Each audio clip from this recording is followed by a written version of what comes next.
अच्छा, मैं कुछ अब आपको अपने लाइफ के बारे में कुछ चीज़ें बताऊँगा इंस्पिरेशन के लिए, ताकि आप देखें, सीखें।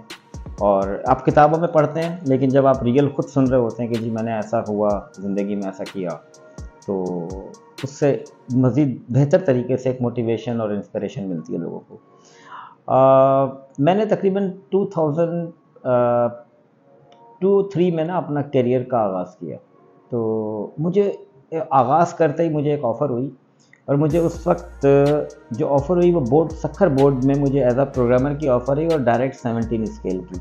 उससे एक हफ़्ता पहले मैंने अपना बिज़नेस स्टार्ट किया था, और मुझे नहीं पता था कि बिज़नेस चलेगा या नहीं चलेगा, कंप्यूटर सेल्स का।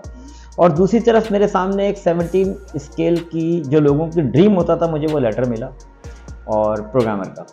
जब वो मुझे कहा कि आप कल से ज्वाइन करें, तो मैं पूरी रात ये अपने आप से सवाल करता रहा, क्या मैं जॉब और बिज़नेस एक साथ कर पाऊँगा? मेरी नेचर ऐसी है कि मैं अपने काम को बड़ी दयानतदारी के साथ, ईमानदारी के साथ करता हूँ। अगर मैं जॉब करूँगा तो फिर मैं फुल टाइम जॉब करूँगा, मैं बिज़नेस नहीं कर सकता, और अगर मैं बिज़नेस करूँगा तो मैं जॉब नहीं कर सकता।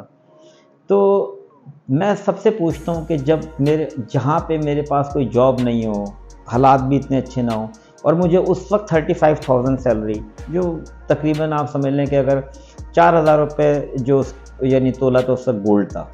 तो अगर उस वक्त अगर 35,000 सैलरी हो, तो आप समझ लें आज के हिसाब से कोई 4-5 लाख रुपए, तो बल्कि उससे भी ज़्यादा। मैंने अपनी ज़िंदगी में कंफर्ट जोन को नहीं चुना। मैंने रात डिसीजन किया और सुबह उठा, और जिन्होंने मुझे ब्रिगेडियर साहब थे, और तो उन्होंने मेरा टैलेंट देखा हुआ था।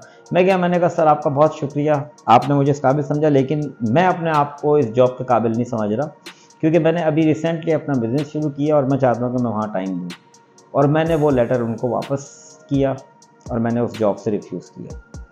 मेरी ज़िंदगी का मुझे 99% लोगों ने कहा कि आपने गलत फ़ैसला किया, लेकिन वक्त ने साबित किया कि फ़ैसला सही था।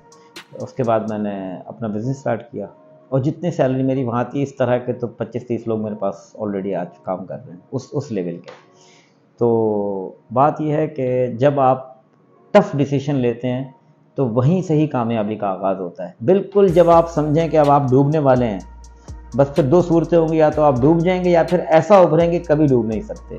तो वहाँ से अगर आप उभर गए ना, तो फिर कभी डूब नहीं सकते।